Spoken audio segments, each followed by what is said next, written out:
Buenas tardes, bienvenidos a su programa Salud TV. Hemos llegado a la cinturita de la semana, miércoles 4 de abril. Este día estaremos hablando de una patología muy importante.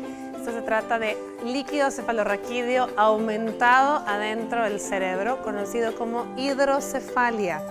Vamos a estar viéndolo desde el punto de vista en la pancita de la madre, así como también en el adulto, las limitantes que esta gente puede tener, pero que pueden vivir de esta forma adecuadamente con un buen tratamiento. Veamos la siguiente cápsula y al regresar les presento quienes me acompañan el día de hoy.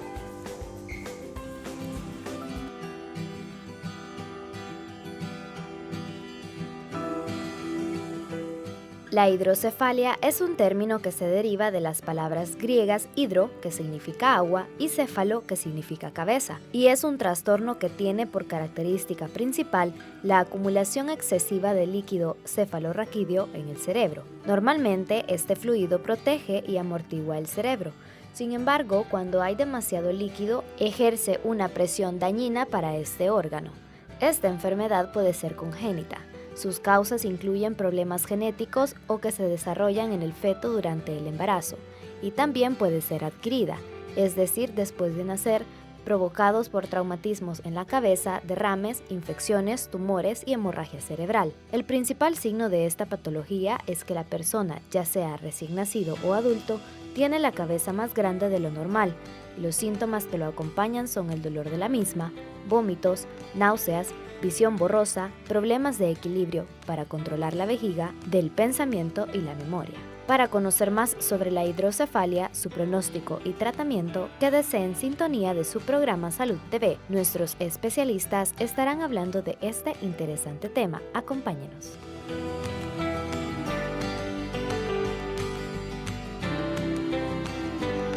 Y nos acompaña este día para hablar sobre hidrocefalia, ginecólogo ultrasonografista, el doctor Santiago Trigueros. ¿Qué tal, doctor? ¿Cómo está? Muy buenas tardes, gracias por la invitación a tan interesante y muy bonito programa, y a la audiencia, pues aquí estamos, ¿verdad?, dispuestos a aclarar y a hablar mucho sobre este tan interesante tema de la hidrocefalia. Muchísimas gracias, doctor, por acompañarnos. También tenemos con nosotros, cómo no, especialista en neurología, maestro, neurólogo, el doctor Roberto López Aguilar. ¿Qué tal, doctor? Bienvenido. Doctora, muchas gracias. Muy contento de estar nuevamente acá. Nos sentimos como que estamos en casa. No hijos pródigos, porque no, sino que volvemos a casa. Así es que va a ser un gusto compartir con la teleaudiencia, porque yo siempre, desde que me honro estar en este programa, siento que este programa tiene que ser eminentemente educativo, botar aquellos tabú que la población tiene la obligación de conocer, y para ese panel que cuenta este set, pues se trata de eso, colaborar con ustedes. Asimismo, pues deseo hacer un atento saludo a la familia Mancilla en la ciudad de Atiquizaya, fieles seguidores de nuestro programa. Vaya para ustedes, como dice nuestro productor acá, Roberto Hugo Presa, un fuerte abrazo para todos ustedes. Muchísimas gracias, doctor, por acompañarnos. Siempre un placer tenerlos por acá ambos. Bueno, a ver, hablemos un poquito, ya escuchamos el incremento del líquido cefalorraquídeo en el cerebro, pero hablemos, doctor, de anatomía. Vámonos a lo básico. ¿Qué es el líquido cefalorraquídeo? ¿Para qué nos sirve?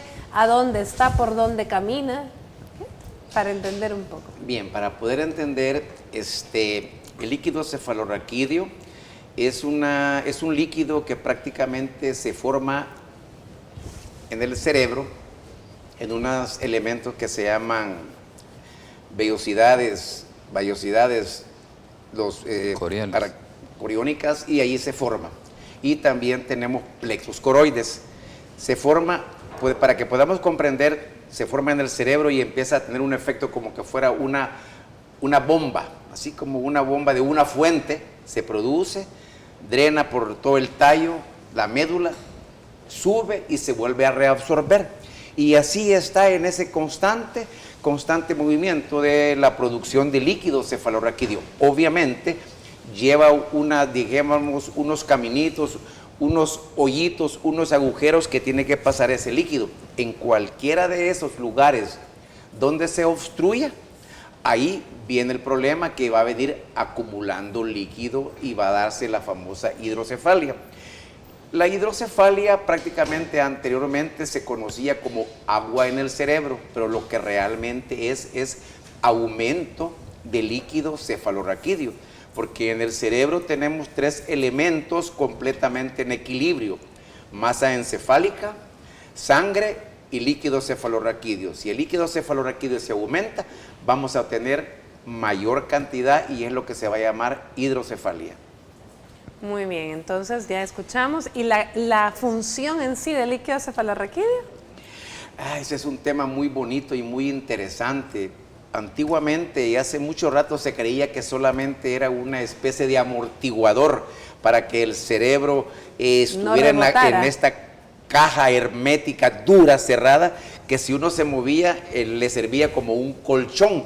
Últimamente tiene unas grandes funciones, lo digo pues con mucha autoridad. Hace poco estuve en Morelia, Michoacán, me invitaron a dar una conferencia. Obviamente, cuando uno va a dar una conferencia tiene que prepararse lo mejor que puede. Exacto, y acá tengo yo, 8 días de marzo, usted estuvo dando esta ponencia sobre hidrocefalia crónica idiopática del adulto. Así sí, doctora, que tenemos acá al maestro. Me sentí muy honrado por la invitación y pues siempre tratando de ser un embajador de nuestro querido país. El caso es de que si el paciente tiene ese líquido, también tiene funciones inmunológicas, defiende al organismo de bacterias. Tal vez alguna de las poblaciones y los médicos jóvenes que están ahí pueden oír lo que son las barreras hematoencefálicas, que están formadas por líquido cefalorraquídeo y sangre. Esas barreras bloquean el paso de microorganismos al cerebro. Por ejemplo, las meningitis, cuando tenemos una infección en el cerebro, es porque las barreras se han roto. Por múltiples razones, y entonces ya los microorganismos que usualmente no atraviesan las barreras llegan al cerebro y es donde se producen las neuroinfecciones. Pero como causas de hidrocefalia hay muchas que en el transcurso del programa las vamos a ir mencionando poco a poco. Y importantísimo, y esto sí quiero dejarlo bien claro en la población, no toda hidrocefalia es operable, o sea, no toda hidrocefalia es quirúrgica. Vamos a ver cuáles sí y cuáles no, porque hay hallazgos propios de una edad del adulto mayor que se llama hidrocefalia ex vacuo y esa no es operable. Para que es bueno pues educativamente que la población conozca, para que tengan ese conocimiento. Sí, doctor, sin restarle ninguna importancia a lo que está hablando ahorita, pero quiero hacer mención, las imágenes que estuvimos viendo mientras el doctor hablaba, era mientras el doctor estaba dando su ponencia en Michoacán, Morelia, como él mismo lo dice, siendo embajador de nuestro pulgarcito. Qué orgullo, doctor. Felicidades. Muchas gracias, muchas gracias por venir a compartir también con nosotros pues, sus conocimientos. Gracias, que ha tenido doctora. a bien incluso compartir hasta fuera del país. Gracias. Felicidades. Gracias, doctora. Bueno, entonces volviendo al punto, usted mismo menciona hidrocefalia. Podríamos decir entonces que puedes tener, ¿quiénes pueden tener hidrocefalia? Niños y adultos. Claro. Al nacer, desde el nacimiento, Sí. ¿puede adquirir una hidrocefalia en el camino? Sí, sí, definitivamente. Hay y aquí qué bueno que contamos con mi querido amigo y colega, el doctor Santiago Trigueros, especialista en ultrasonografía, que en un momento dado, vamos a suponer, un niño tiene su nacimiento normal y para ir evaluando el desarrollo y el crecimiento del niño, se va midiendo lo que es el perímetro cefálico. Y vemos que el niño empieza a tener un crecimiento anormal del perímetro cefálico, tenemos la obligación de mandar un estudio con la sospecha de que pueda tener una estenosis congénita de un agujero que se llama acueducto de Silvio. Y ese, de lo que hablé al principio, son de aquellos lugares donde el líquido tiene que drenarse. Y si no tiene esa salida, el líquido se va acumulando. Y el niño, pues son aquellos niños que tienen las cabecitas bien grandes debido a que ellos todavía no han cerrado sus fontanelas, todavía pueden expandirse. En un adulto no, es completamente diferente. ¿Por qué? Porque el cráneo ya está completamente cerrado. Entonces el niño, si se detecta tempranamente y el médico tiene que ser bien responsable de estarle evaluando el crecimiento al niño y si no en un momento dado, si lo sospecha, no pierde nada con apoyarnos en el colega que le haga una ultrasonografía cerebral. El doctor nos va a explicar lo mejor que consiste, pero ahí sí se puede diagnosticar que el niño está creciendo los ventrículos de una manera desproporcionada, y en ese momento es el momento ideal para ponerle una válvula de derivación para que el cerebro vuelva a su tamaño normal. Ya el tardarse mucho, ya las secuelas motoras de daño cerebral pues prácticamente pudiesen ser en forma irreversible. Bueno, ordenémonos un poquito. Comencemos hablando de la hidrocefalia, que podemos diagnosticar tempranamente desde la pancita de la bebé de la madre. De la pancita de la madre. Muy bien. A ver, doctor, cuéntenos. Bueno, yo hago ultrasonografías prenatal, in útero, postnatal no es mi especialidad. Pero la ultrasonografía tiene un gran aporte en todos los ámbitos de la medicina, pero quizá el aporte más grande ha sido en el área de la obstetricia. Cuando decimos obstetricia nos estamos refiriendo al embarazo, ¿verdad? Al embarazo. Tan es así que ya se está realizando, no en nuestro país, en otros países de avanzada, en Europa más que todo, en unos países de Sudamérica, ya se están realizando procedimientos, intervenciones quirúrgicas corrigiendo defectos de la columna. Y gracias a la ultrasonografía prenatal, ¿verdad? Se detecta la anomalía y en útero es operado. Esa es una gran ventaja. ¿Cuál es otra ventaja de la ultrasonografía? Ya no tenemos aquella sorpresa como en nuestra época, cuando éramos bebecitos, hace poco, cuando éramos bebés, de que el niño nace y ni siquiera sabíamos el sexo, por ejemplo. Pero otra cosa más importante, no sabíamos qué afección, si la traía, que le permitió desarrollarse en útero, pero que no dio síntomas. Y ahí teníamos las sorpresas de bebés que nacían con problemas en el cerebro, como el que estamos mencionando, y hasta que el bebecito nos presentaba posteriormente vómitos, se deshidrataba, convulsionaba, hasta entonces actuábamos, ya algunas veces demasiado tarde. ¿Cuál es esta ventaja? Que nosotros ya sabemos si un producto está en buenas condiciones neurológicamente, si su cerebrito está funcionando bien, valga tomando el tema, ¿verdad? Y no hay problema. Pero si tiene alguna afección, nosotros estamos en la capacidad de decirle al grupo familiar, su bebé tiene pronóstico, su bebé no tiene pronóstico. ¿Qué le estamos diciendo con esto? Que al nacer el bebé va a pasar a manos del neurocirujano para poder corregir el defecto, dado que aquí no tenemos todavía cirugía en útero, ¿verdad? Y si no tiene pronóstico, pues conversamos con la familia y decirle, mire, lo sentimos mucho, su bebé pues probablemente va a vivir muy poco. Esas son las grandes ventajas de la ultrasonografía prenatal. El hecho de dar un tiempo con el cual la familia puede prepararse, ya sea para conseguir el especialista y los médicos prepararnos para poder intervenir tempranamente a estos chicos también. Saber qué esperamos, ¿verdad?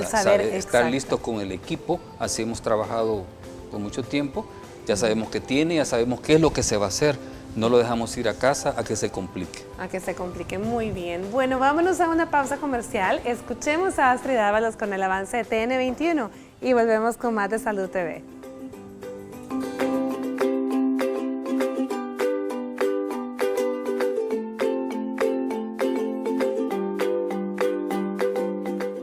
Estás viendo Salud TV.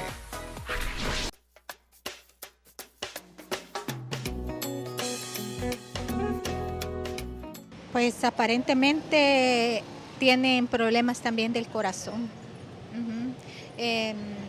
Son niños muy especiales, pues que necesitan mucho cuidado, mucha atención. Yo me imagino que, bueno, todas las complicaciones se le vienen con esta enfermedad a los niños y pues hay que tenerles mucho cuidado, ¿no? Porque no, ahí solo la ayuda del Señor, ¿verdad? Me imagino que es el momento de su desarrollo, no es normal, y el hecho de que hablar les costaría más y su desarrollo no sería pues el más óptimo, ¿va? Pues creo que pueden complicarse con la locomoción que ellos tienen, se les dificulta para desarrollar ciertas actividades que cualquier ser humano desarrolla, pues desempeña. Entonces, siento que además de eso, cierta denigración por parte de las personas. Entonces, siento que eso prácticamente puede pasar, pienso yo.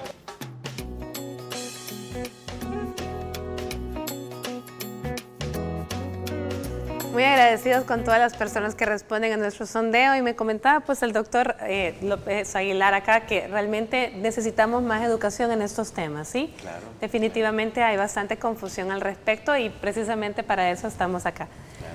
Doctor Trigueros, hablábamos del diagnóstico entonces prenatal, de la importancia del advenimiento del ultrasonido o ecografía, como se le quiera llamar, prenatal para diagnosticar todo este tipo de malformaciones o de problemas, no solamente hidrocefalia, pero en el caso de la hidrocefalia, ¿en qué momento lo vamos viendo? La hidrocefalia, la alteración de cuando hablamos de hidrocefalia, tenemos que hablar también de ventriculomegalia, porque son los ventrículos laterales los que se dilatan y en base a la medición de estos, en base a qué tan comprometidos están, nosotros decimos a partir del segundo o tercer trimestre. Nosotros decimos hasta más de 10 lo normal es que el diámetro sea 10 milímetros. 10 milímetros. Es el corte. El corte. Si tenemos una dilatación mayor de 10 milímetros, decimos ventriculomegalia. Ahora bien, si tenemos una dilatación mayor de 15 milímetros, ya estamos hablando de hidrocefalia. Estoy hablando prenatalmente. Sé que en el adulto hay otra clasificación que posteriormente el doctor nos lo va a explicar, ¿verdad? Así es como manejamos, así manejamos la situación, pero sí en el segundo y tercer trimestre. Ahora bien, déjenme decirles que últimamente ha salido un nuevo marcador. Marcador le decimos hallazgos ultrasonográficos que nos dicen aquí hay algo malo, ¿verdad? Un marcador tan temprano que es de las 11 a las 13 semanas y se llama, traje unas diapositivas, tal vez posteriormente las muy bien, tenemos pasar. unas imágenes del doctor Trigueros, tal vez producción nos ayuda para que vayamos viéndolas. Se llama translucencia intracraneal, aclarando, no es translucencia, no es la translucencia nucal. Esa es nuca. Translucencia intracraneal, como lo dice su nombre, toma en cuenta el cráneo.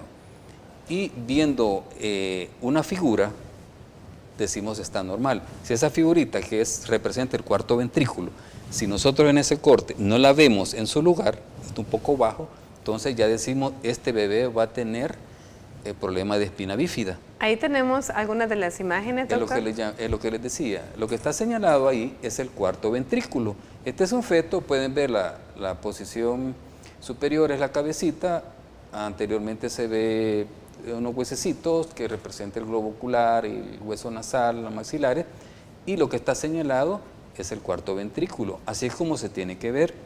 Es una imagen completamente lateralizada, que tiene que tener ciertas características en la pantalla para que podamos ver bien. Tiene que estar.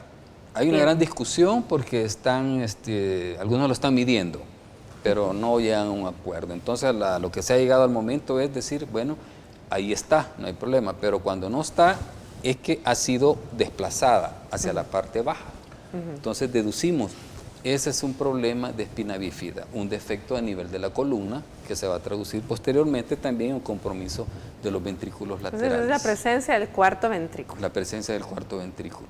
Ese es uno de los últimos marcadores, ahí está especificado también.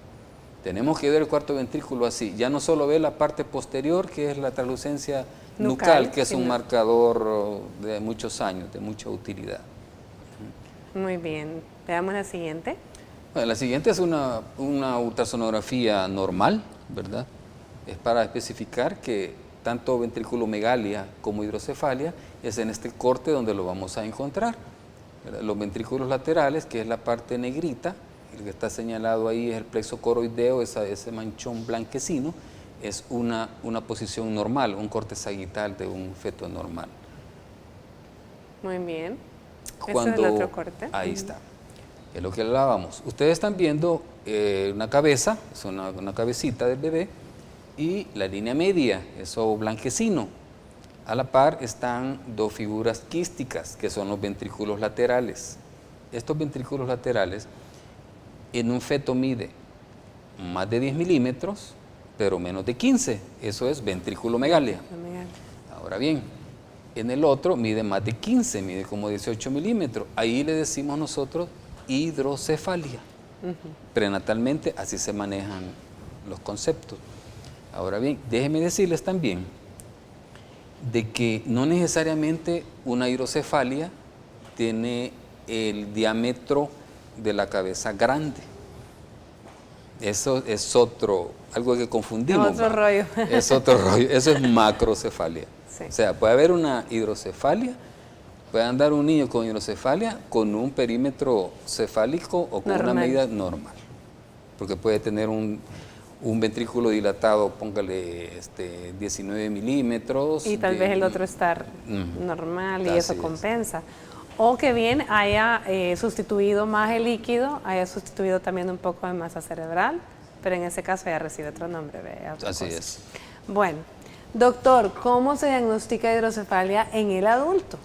Bien, primero, como toda herramienta que no creo que durante muchos años cambie, es la historia clínica que el paciente nos dé.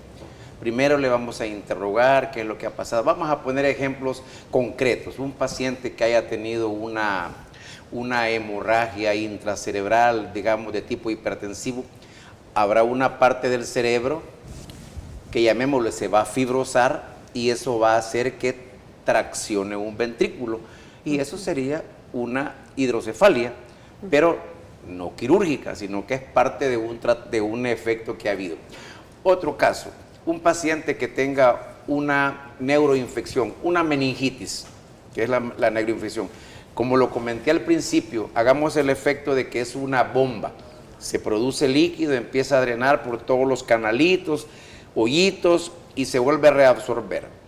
Si en ese momento uno de los agujeritos se obstruye debido a que el líquido cefalorraquídeo está muy espeso por la neuroinfección, va a tapar y el líquido, se me ocurre a mí en tantas cosas de docencia, doctora, les digo yo como que alguien está en un lavabo y el agua no se va, por X razones, porque hay detritos alimenticios, entonces el agua va quedando acumulada, pero ahí no pasa nada. En cambio en la cabeza sí, porque no hay para dónde estirarse, entonces comienza a aumentar la presión, que se llama un aumento de la presión intracraneana, y eso es un signo que el paciente va a quejarse de una cefalea intensa, vómitos que no tienen aquellas características de un malestar gástrico, sino que de repente vomita y lo que llamamos vómito en proyectil, lo lanza lejos de la distancia donde está el paciente. Puede tener trastornos visuales también debido,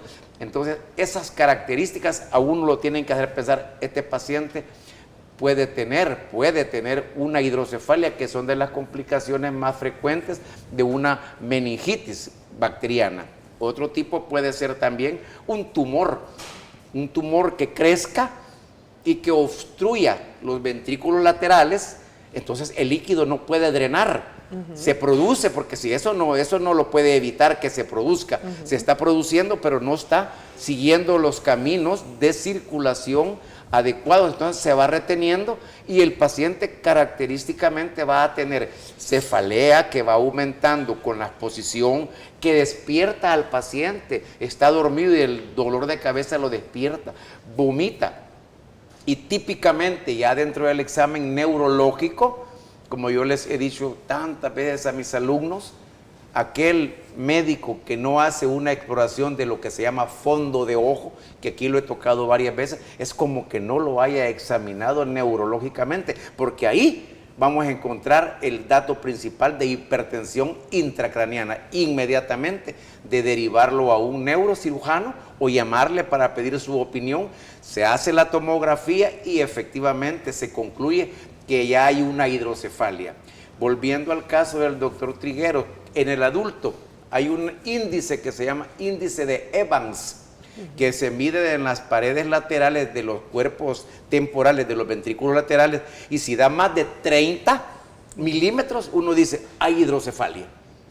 Ahí sí no hay para dónde. Y ese paciente con esa historia clínica, con vómitos, con toda la sintomatología, es urgente que se opere. ¿Por qué?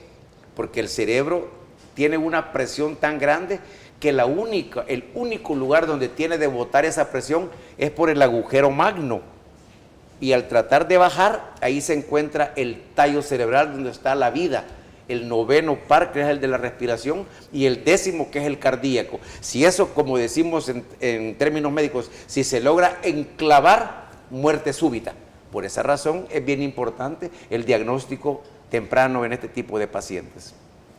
Bueno, muy interesante. Entonces ya escuchamos que al final es una obstrucción de alguno de los orificios que no permite que el líquido cefalorraquídeo camine por donde tiene que pasar y se drene. Ahora, aparte de las neuroinfecciones, ¿qué otras causas pueden haber de hidrocefalia? Una de las más frecuentes es la famosa hemorragia subaracnoidea. ¿En qué consiste? Nuestro cerebro está lleno como una red, como un gorrito de puros vasos. Una malformación que se forme, que se llama aneurisma, como una vejiguita, se rompe, inmediatamente sale sangre a todo el espacio del cerebro. Y lo mismo, esa sangre espesa hace que se mezcle con el líquido, y el líquido ya no tiene aquella cosa tan cristalina, sino que ya se pone espesa, y el mismo principio, se obstruye el drenaje por algún lugar, uno de los hoyitos. Uno se llaman agujeros de Magendie y otros de Luschka, que no vienen al caso mencionarlo, pero sí son agujeritos donde pasa, y ahí se pueden obstruir, y el paciente que ha tenido una hemorragia inmediatamente comienza con la misma sintomatología: cefalea intensa, vómitos, trastornos, y le hace el examen al fondo de ojo y encuentra un edema en la papila óptica. No hay ninguna duda que el paciente está haciendo un cuadro de hipertensión endocraniana. Le hace un TAC cerebral o una neuroimagen y va a encontrar hidrocefalia. Ahí ya es inmediatamente colocar una válvula de derivación del cerebro al abdomen para que el líquido, que no podía seguir su curso normal, se vaya directamente a la cavidad peritoneal. Excelente. ¿Qué les parece si vamos a ver la siguiente cápsula? El doctor Guillermo Barahona, infectólogo pediatra, nos habla sobre las infecciones más frecuentes en los niños con hidrocefalia. Ya volvemos.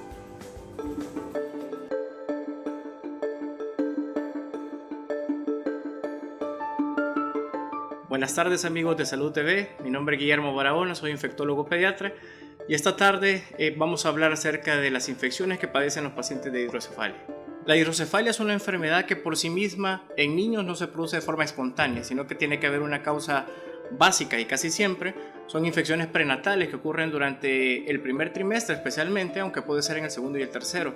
Este tipo de infecciones entran de un conjunto que se llama TORCH, que no es más que un acrónimo: toxoplasmosis, rubiola, citomegalovirus, herpes y otras enfermedades un poco más comunes que han escuchado en los últimos años, como Zika. Estas infecciones, por lo general, si llegan a producirse en las primeras 12 semanas de vida, causan un daño tan grave en el recién nacido que puede producir la hidrocefalia. Que la hidrocefalia normalmente puede llevar a una colocación de válvula de derivación ventrículo-peritoneal, que lo que provoca es que es un agente externo, es como un cuerpo extraño que tiene el organismo, y este se puede sobreinfectar de otras bacterias. Tanto es así que si un paciente le colocaron el año pasado una válvula de derivación ventrículo-peritoneal, esa válvula se puede infectar todavía un año después de las mismas bacterias que el paciente tiene en su cuerpo, o de las bacterias de las manos del cirujano o de la enfermera que ha operado. Esas son el tipo de infecciones que habrá que vigilar posteriormente. Por eso quizás lo más importante a la hora de tratar a estos pacientes es prevenir inyecciones, es decir, las vacunas contra neumococo, vacunas contra este tipo de virus. Por eso, amigos, creo que es muy importante que hayan tocado este tema en esta tarde, y pues espero que haya podido ayudar con mis comentarios de esta microcápsula. Soy Guillermo Barahona, infectólogo pediatra. Para Salud TV, nos vemos hasta la próxima.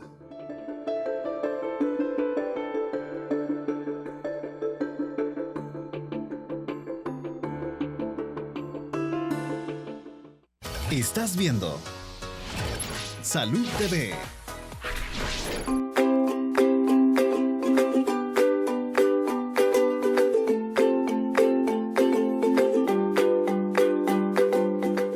Feliz provecho a usted que está almorzando y gracias por permitirnos acompañarle. Estamos hablando de hidrocefalia. Tenemos el gusto de tener un enlace vía telefónica con la doctora Janet de Palomo, pediatra neonatóloga. Vamos a ver si nos podemos saludar. ¿Qué tal, doctora? Hola, doctora, buenas tardes. Mucho gusto saludarla y mucho gusto a todos los televidentes que nos sintonizan. El gusto es nuestro, doctora. Estamos hablando de hidrocefalia. ¿Podría usted hablarnos un poquito de cuáles son las complicaciones más frecuentes en los niños que tienen hidrocefalia diagnosticada desde el embarazo y tal vez en los que no se les diagnosticó a tiempo? Bueno, sí, una de las complicaciones más importantes, doctora, es el desarrollo psicomotor y el retraso mental. Por eso una de las partes más importantes dentro de la consulta pediátrica es ir identificando los factores de riesgo preparto y durante los primeros controles de niño sano.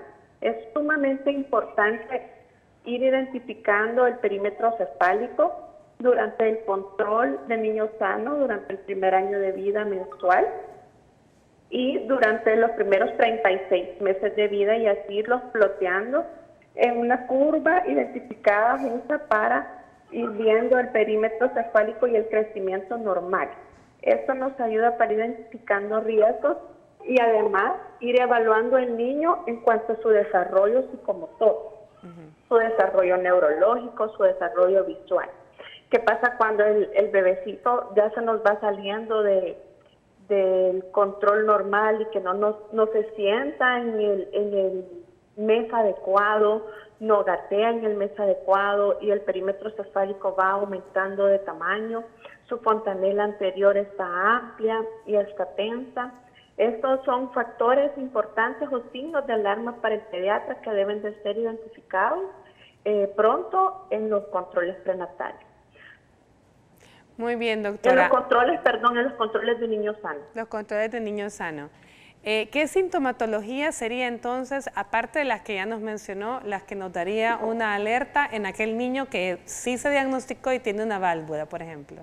Bueno, por ejemplo, el niño puede empezar con vómitos, irritabilidad, podemos ver que puede tener somnolencia o mucha tendencia al sueño, su visión no es la adecuada, nosotros vemos que le estimulamos y no sigue a los objetos a partir de los 3 meses, ¿verdad? Que le estimulamos y no hay una visión adecuada. Podemos tener también alteración en los patrones de sueño, incontinencia urinaria también, ¿verdad? Entonces son signos de alarma que nos deben de llamar la atención y consultarlos, por supuesto, a nuestro pediatra. Doctor Trigueros tiene una pregunta para usted en relación a un índice que anteriormente se pedía. Doctor Trigueros. Sí, anteriormente, hace un par de años, cuando había una afección en el cráneo del bebé, en la masa encefálica, nos pedían, nosotros que hacemos ultrasonografía, nos pedían el grosor de la masa encefálica.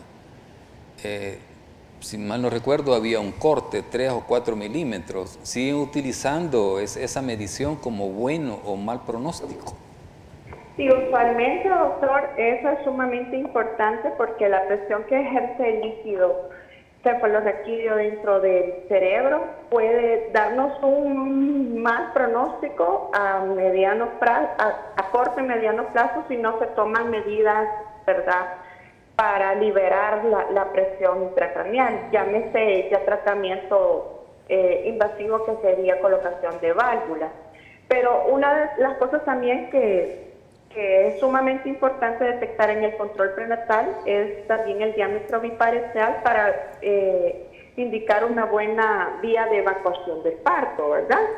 Que eso durante los controles prenatales debe de irse evaluando ya por medio de la ultrasonografía como ustedes como buenos expertos evalúan, ¿verdad?, el diámetro biparietal para ver si el niño ya está con una hidrocefalia. Definitivamente la vía a abordar sería la vía abdominal. Pero siempre es importante entonces el grosor de la masa encefálica del índice que pedían, siempre para dar el pronóstico, siempre es importante. Siempre es importante, doctor. Excelente. Bueno, muchísimas gracias por tomar nuestra llamada, doctora Palomo. Nos encantaría próximamente poder tenerla de nuevo por acá. Muchas gracias, doctora, que tengan buen día y saludos a todos. Gracias. Bueno, interesante. En relación, doctor Trigueros, usted tenía un comentario en relación a lo que las respuestas que la gente nos había dado en el sondeo. Quería mencionar algo, ¿sí? Sí, claro. Quiero aclararles de que un producto, un bebé con hidrocefalia, no siempre, ¿verdad? No siempre, los de buen pronóstico, digámoslo, no siempre es un niño inútil, no siempre es un niño enfermo, ¿verdad? Es un niño muchas veces de que con una válvula es suficiente para que lleve una vida normal, ¿verdad?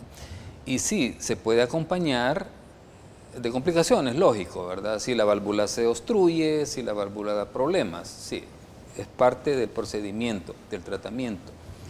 Ahora bien, que necesariamente va a padecer el corazón un niño con hidrocefalia no es sinónimo. Es cierto, nosotros estamos obligados, un bebé que tiene un problema, cualquier problema que nosotros encontremos estructural en un feto, tenemos la obligación de registrarle más, de verle todos los órganos más detenidamente que un producto normal, ¿verdad? Y otra cosa, el resultado motor, intelectual de este bebé va a depender de qué tan comprometido estuvo la masa encefálica in útero. Estoy hablando de la vida inmediata, ¿verdad? Del bebé, del postnatal. De eso depende. Y así como hay productos que salen adelante, hay gente que usted ni sabe que tienen una válvula y son productos de que se desarrollan normalmente gracias a la válvula de Pudens. Excelente. Bueno, y precisamente para hablar de las afecciones motoras más frecuentes en los niños con hidrocefalia, tenemos en la siguiente cápsula a la licenciada Arlen López, fisioterapeuta, para que nos comente. Ya volvemos.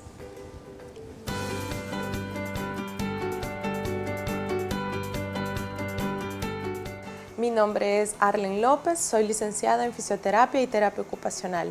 Este día hablaremos acerca de los problemas motores en personas con hidrocefalia.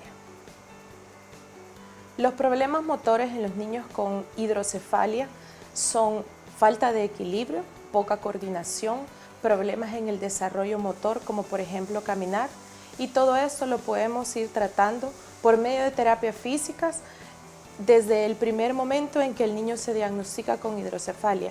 Esto lo podemos hacer a través de la estimulación temprana en bebés, como por ejemplo ayudarle a la movilización de sus lateralidades, movimientos que le estimulen el gateo, para posteriormente, cuando el niño llegue a una edad correcta, poder encaminarlo a su rehabilitación para una buena marcha y que tenga una mejor coordinación en todo su desarrollo a nivel físico, motor. Todo esto se puede hacer por medio de actividades lúdicas, el cual divierten mucho al niño en todas las etapas según su desarrollo que querramos estimular. Así, a su vez, podemos trabajar la parte de la lectoescritura por medio de la terapia ocupacional y podemos desarrollar también otras actividades para que el niño tenga un desarrollo físico, motor y cognitivo adecuadamente según su edad. Soy Arlen López, licenciada en fisioterapia y terapia ocupacional para Salud TV. Nos vemos a la próxima.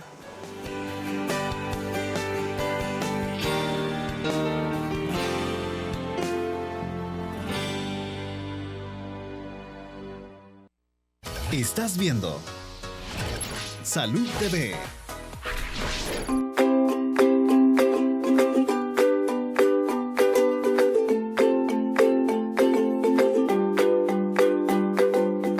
Continuamos con nuestro programa, ya estamos aprendiendo este día sobre hidrocefalia, ya escuchamos que el pronóstico, el desempeño, el funcionamiento de la persona va a depender, como decía el doctor Trigueros, de cuán expuesto estuvo in útero, el cerebro, la masa encefálica comprometida con el líquido cefalorraquídeo. Pero hablemos en este bloque del tratamiento, el tratamiento de la hidrocefalia. A ver, doctor López Aguilar. Una vez que hagamos una adecuada historia clínica y veamos que el paciente, le mandamos una neuroimagen cerebral y encontramos sine qua non que hay hidrocefalia que reúne los criterios, habría que ver si el paciente puede ser beneficiado o no con una válvula de derivación. Eso va a depender de la clínica. Hay un cuadro muy clínico y yo lo quiero tocar precisamente porque creo que mucha gente se ha de estar imaginando y pensando, las personas adultas mayores, pongámosle 85, 90 años usualmente, ¿cuántas veces nosotros los médicos han llegado a nuestra casa? Es que mi abuelito camina lento, se va de lado, se le olvidan las cosas y se orina parado. Problemas de la edad. Existe un famoso síndrome o que es la enfermedad de Hawking-Adams, que es una tríada para que las personas lo tengan bien claro. Deterioros neurocognitivos, el paciente ya no tiene la capacidad de hacer las cosas ejecutivas que hacía, se llama trastorno neurocognitivo subcortical. Lo importante es que nos quede claro. Segundo trastorno, el paciente tiene una marcha, trastornos en la marcha, que se llama en términos comunes como una marcha magnética, de magneto, el paciente queda como pegado al suelo, que no puede iniciar la marcha, tiene temor, mucho ojo. Y el tercero, que tienen una incontinencia urinaria. Ese paciente puede ser revertido en todas sus manifestaciones clínicas si lo sospechamos a tiempo, porque bien decía, el mecanismo es muy parecido al como lo comentó el doctor Trigueros. Va a depender de cuánto tiempo esa hidrocefalia, esos ventrículos grandes estén comprimiendo la masa encefálica para poder revertirlo. Pero si todo el tiempo nos quedamos que es un paciente por la edad y nunca pensamos en que puede ser una tríada de Hawking-Adams, esto viene de un médico colombiano que en 1964 hizo su tesis de 3 pacientes que le presentaban esas características. Les midió el líquido cefalorraquídeo, el cual era de presión normal, les colocó válvula y toda la sintomatología les revirtió. Ahí fue donde quedó instaurado el famoso, son de aquellos cuadros que pueden ser revertidos. Ahora bien, según otro tipo de hidrocefalia va a depender, hay válvulas de baja presión, de presión normal, y la última que se ha mandado al mercado en el 2015 es la válvula programable.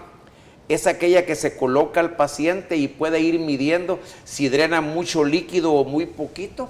Y entonces el paciente, porque si usted le coloca una sola válvula de presión normal y si le falla, va a tener que retirarla y ponerle otra. En cambio, si le pone una programable, va a tener, llamémosle como una llave, que usted va a ir viendo si el paciente necesita regulación. Esas serían prácticamente, pero va a depender exclusivamente de la evaluación que le haga el neurocirujano y del tipo de válvula que va a colocar, que sería el más adecuado para cada paciente. Habría que individualizar.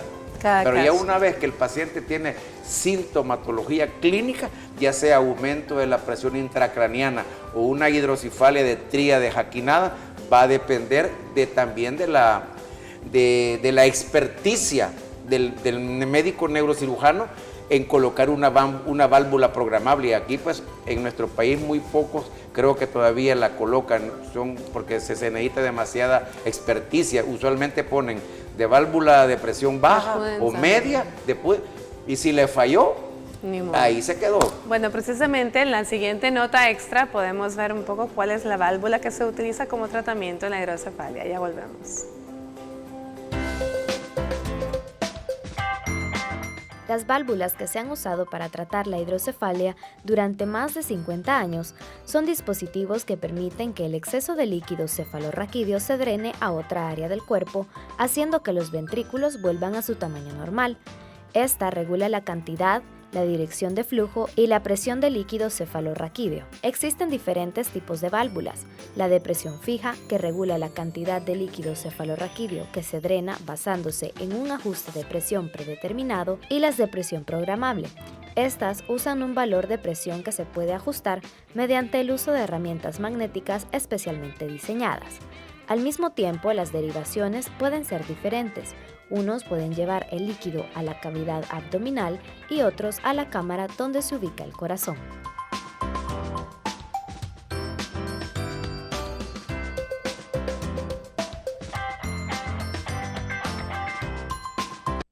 Estás viendo Salud TV.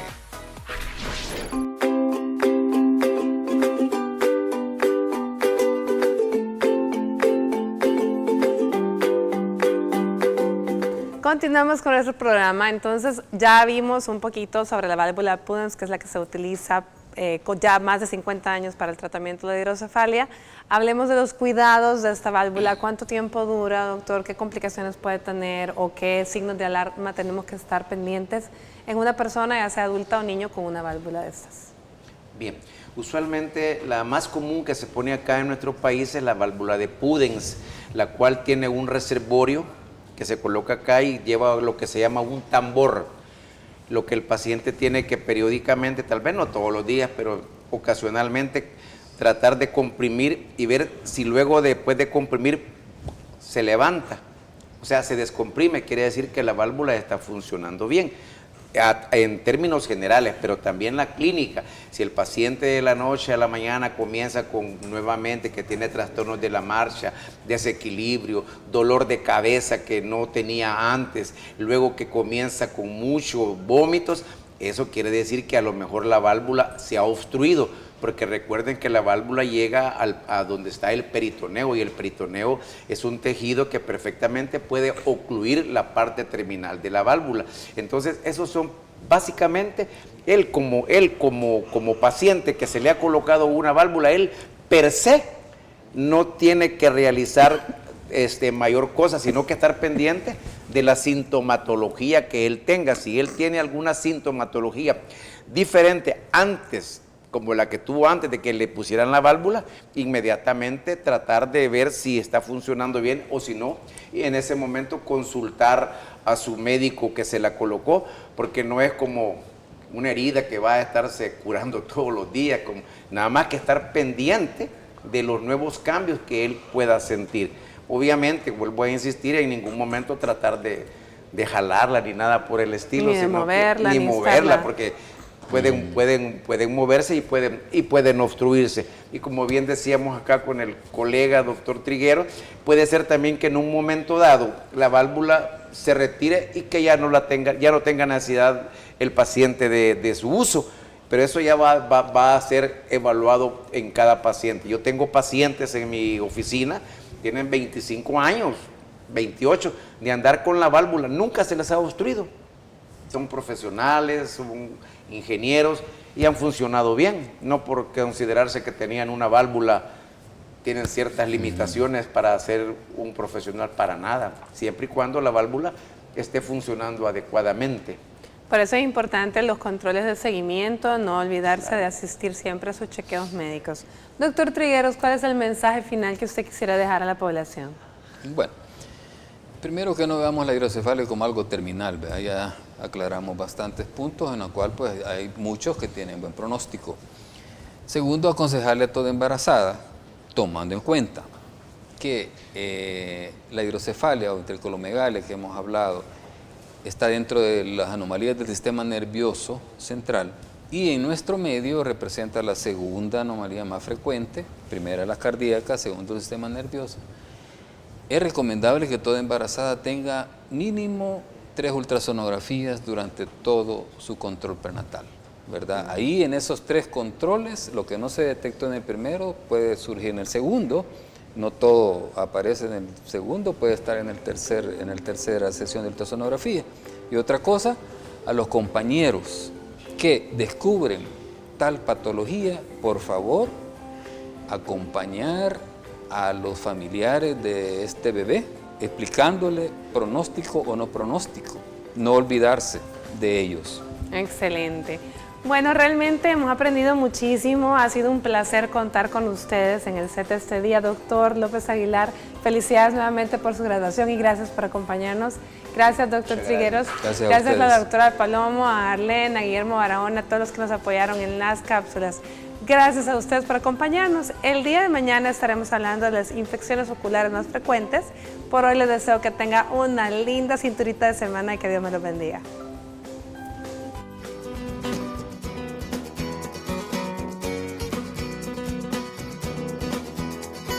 Para mejorar el cuidado y calidad de vida de tu hijo con hidrocefalia, te damos las siguientes recomendaciones. Es importante que le aportes al niño la información adecuada en función de su capacidad de comprensión, puesto que fomentará la seguridad y tranquilidad, posibilitando que afronten mejor la hidrocefalia. Promueve el contacto del niño con el exterior, permitiéndole hacer y recibir llamadas de sus amigos e intentar que reciban gran cantidad de visita de sus familiares. No olvides que tienes que proteger la cabeza de cualquier lesión o golpe y continuar con el sano control de tu hijo. Recuerda que ante cualquier complicación debes consultar con un especialista.